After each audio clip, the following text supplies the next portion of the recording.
சூரா எண் 53 அன்-நஜ்ம் நட்சத்திரம். மக்கி 23 வசனங்கள் 62. அளவற்ற அருளாளனும் நிகரற்ற அன்புடையோனுமாகிய அல்லாஹ்வின் பெயரால் ஓதுகிறேன். விழுந்து மறையும் நட்சத்திரங்களின் மீது சத்தியமாக, நம் தூதராகிய உங்கள் தோழர் வழி தவறிவிடவும் இல்லை, தவறான வழியில் செல்லவும் இல்லை. அவர் தன் விருப்பப்படி எதையும் கூறுவதில்லை. இது அவருக்கு வஹி மூலம் அறிவிக்கப்பட்டதே தவிர வேறு இல்லை. ஜிப்ரயீல் என்னும் வலுவான ஆற்றலுடையவர் இதை அவருக்கு கற்றுக் கொடுக்கிறார். அவர் மிக்க ஆத்ம சக்தியுடையவர். அவர் தன் இயற்கை ரூபத்தில் நபி முன் தோன்றினார். அவர் உயர்ந்த வானத்தின் கடைக்கோடியில் இருந்தார். இன்னும் நெருங்கினார். அவர் முன் இறங்கினார். சேர்ந்த இரு வில்களைப் போல் அல்லது அதைவிட சமீபமாக அவர் நெருங்கினார். அல்லாஹ் அவருக்கு வஹி மூலம் அறிவித்ததை எல்லாம் அவர் அவனுடைய நபியாகிய அடியாருக்கு அறிவித்தார். நபியுடைய உள்ளம் தான் கண்டதை பற்றி பொய் கூறவில்லை. அவர் கண்டதை பற்றி நீங்கள் சந்தேகித்து அவருடன் தர்க்கிக்கிறீர்களா? நிச்சயமாக அவர் மற்றொரு முறையும் தன்னிடத்தில் ஜிப்ரயீல் ஆகிய அவர் இறங்கக் கண்டிருக்கிறார். சிதறத்துல் முன்தஹா என்னும் இலந்தை மரத்தின் சமீபத்தில் சிதறத்துல் முன்தஹா என்னும் இலந்தை மரத்தின் சமீபத்தில், அதன் சமீபத்தில்தான் நல்லடியார்கள் தங்கும் சொர்க்கம் இருக்கிறது. அந்த மரத்தை மூடியிருந்தவை அதை முற்றிலும் மூடிக்கொண்டன. அதிலிருந்து அவருடைய பார்வை விலகவும் இல்லை, கடக்கவும் இல்லை. அவர் தன் இறைவனின் மிக பெரிய அத்தாட்சிகளை எல்லாம் மெய்யாகவே கண்டார். நீங்கள் ஆராதனை செய்யும் லாத், உஸ்ஸா என்னும் சிலைகளை நீங்கள் கவனித்தீர்களா?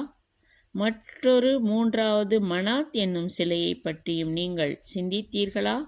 அவற்றுக்கு ஏதேனும் இத்தகைய சக்தி உண்டா? என்னே, உங்களுக்கு ஆண் மக்கள், அவனுக்கு பெண் மக்களா? அவ்வாறாயின் அது மிக்க அநியாயமான பங்கீடாகும். இவையெல்லாம் நீங்களும் உங்கள் மூதாதைகளும் வைத்து கொண்ட வெறும் பெயர்களே தவிர அவை வணங்கத் தகுதியானவை இல்லை. அவை வணங்கத் தகுதியானவை என்பதற்காக அல்லாஹ் உங்களுக்கு எந்த ஆதாரத்தையும் முந்திய வேதங்களிலும் இறக்கி வைக்கவில்லை.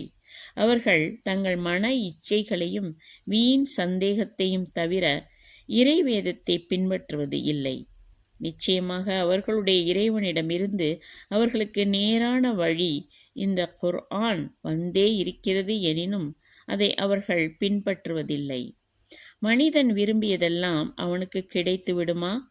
ஏனென்றால் இம்மையும் மறுமையும் அல்லாஹுக்குரியனவே. அவன் விரும்பியவர்களுக்கே அவற்றின் பாக்கியத்தை அளிப்பான்.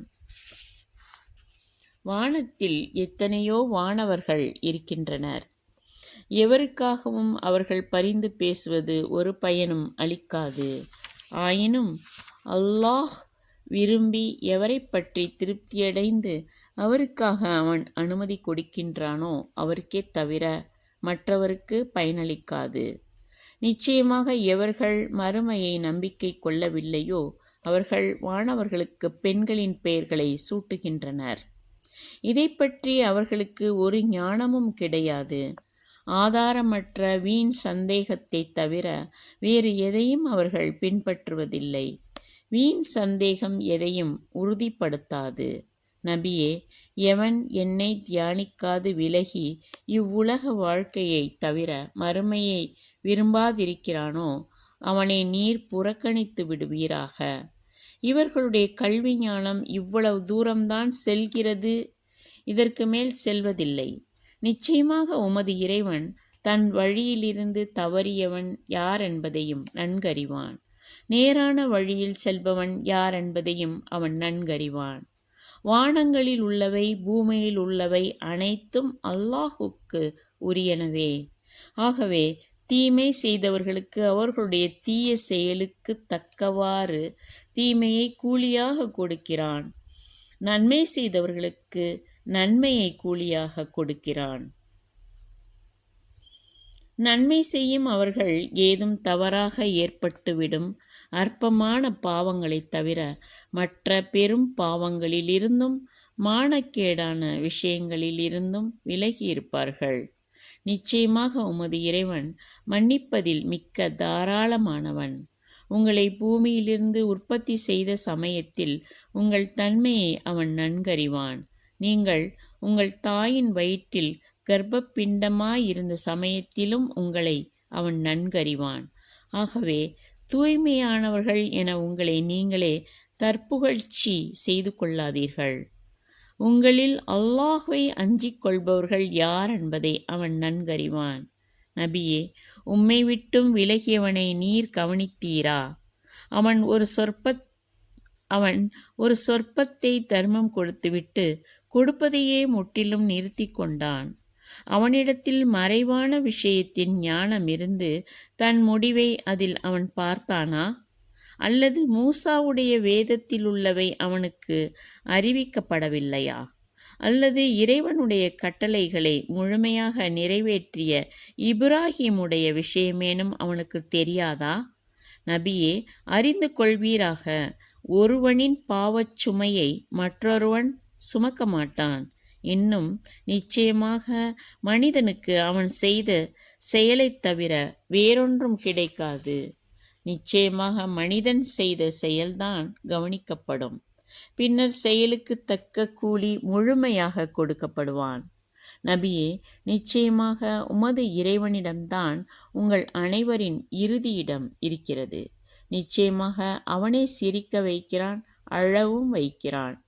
நிச்சயமாக அவன்தான் மரணிக்க வைக்கிறான், திரும்பவும் உயிர்ப்பிக்கின்றான். நிச்சயமாக அவன்தான் ஆண் பெண் ஜோடிகளை படைக்கிறான். கர்ப்பத்தில் செலுத்தப்படும் ஒரு துளி இந்திரியத்தை கொண்டே உங்களை படைக்கிறான். நிச்சயமாக நீங்கள் மரணித்த பின்னர் உங்களை மறுமுறை உயிர் கொடுத்து எழுப்புவதும் அவன் மீது கடமையாக இருக்கிறது. பொருளை கொடுத்து அதை நீங்கள் சேகரித்து சீமானாகும்படி செய்பவனும் நிச்சயமாக அவன்தான். இணை வைப்பவர்களே, நீங்கள் வணங்கும் ஷிரா என்னும் நட்சத்திரத்தின் இறைவனும் நிச்சயமாக அவன்தான். அந்த நட்சத்திரத்தை வணங்கிக் கொண்டிருந்த முந்திய ஆது என்னும் மக்களை அழித்தவனும் நிச்சயமாக அவன்தான்.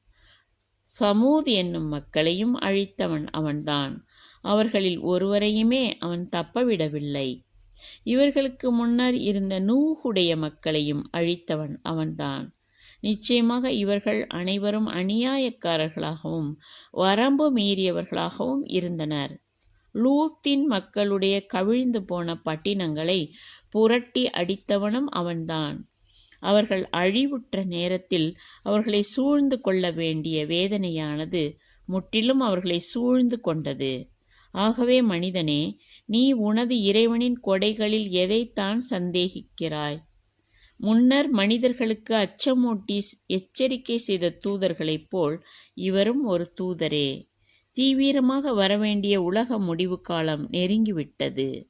அல்லாஹ்வை தவிர வேறு யாரும் அதை தடுக்க முடியாது. இதை பற்றி நீங்கள் ஆச்சரியப்படுகிறீர்களா? இதை பற்றி நீங்கள் சிரிக்கிறீர்களே, அழ வேண்டாமா? இதை பற்றி நீங்கள் கவலையற்று இருக்கிறீர்களே. ஆகவே அவ்வாறு இருக்காமல் அல்லாஹுக்கு சிரம் பணிந்து அவன் ஒருவனையே வணங்குவீர்களாக.